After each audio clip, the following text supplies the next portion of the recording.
Welcome to Nanda's cooking channel.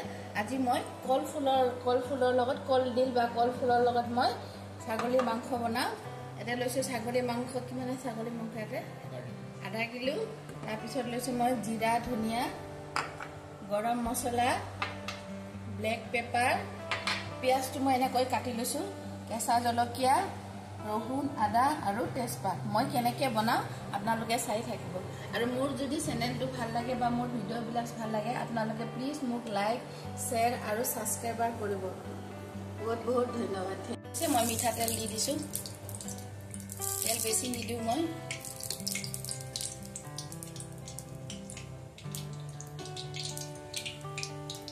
আৰু ইলাচি লং দালচিনি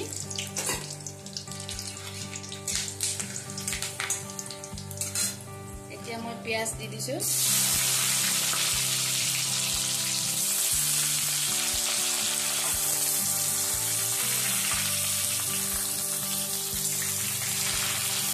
এতিয়া মই মাংসখিনি দি দিম।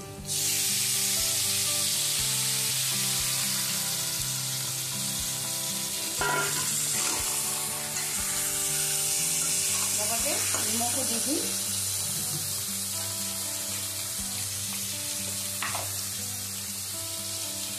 আপোনালোকৰ আন্দাজ মতে দি ল'ব।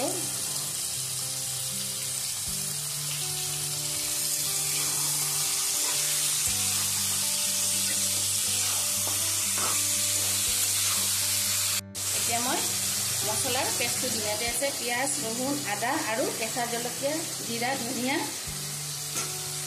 লগতে মই ব্লেক পেপাৰটো দি দিছোঁ।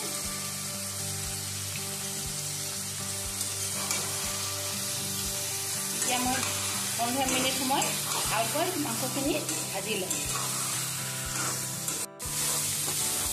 অকণমান পানী দি দি মছলাটো ভালকৈ ভাজি ল'ম মই। আজিকালি ৰহুনবিলাক গোন্ধাই আহিছে, নহ'লে মই নাভাজিলোঁ হয়। ৰহুনৰ কাৰণে ভাজিব লগা হৈছে, ৰহুনবিলাক গোন্ধাই থাকে। অকণমান অকণমান পানী দি যাতে ৰহুনৰ গোন্ধটো নোযোৱালৈকে ভাজি থাকিম। ইয়াত মই কোনো শুকনা জলকীয়া দিয়া নাই, কিন্তু কালাৰটো কিমান ধুনীয়া আহিছে দেখিছে। এতিয়া মই হালধি দি দিছোঁ। হালধি দিয়া নাই, তথাপি ইমান ধুনীয়া কালাৰ হৈছে। এতিয়াহে মই হালধি দিছোঁ।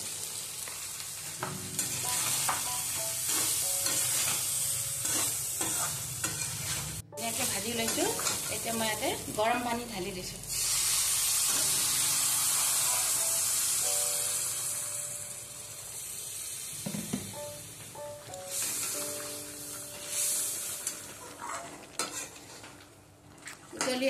উতলি আহিলে মই কলফুলটো দি দিম,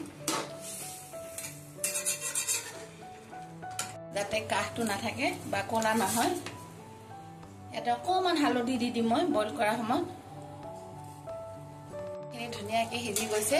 এতিয়া মই কলফুলখিনি দি দিছোঁ। কলফুল দি 3-4 মিনিট সময় মই বইল কৰি ল'ম আৰু তৰকাৰীটো কলা নহয়।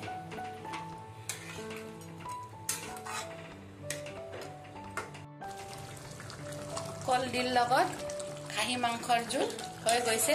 এতিয়া নমাই দিম। আপোনালোকে বনাই খাবচোন কেনেকুৱা লাগে, আৰু মোক খাই কেনেকুৱা লাগে কমেণ্ট কৰিব। চোৱাৰ বাবে থেংক ইউ।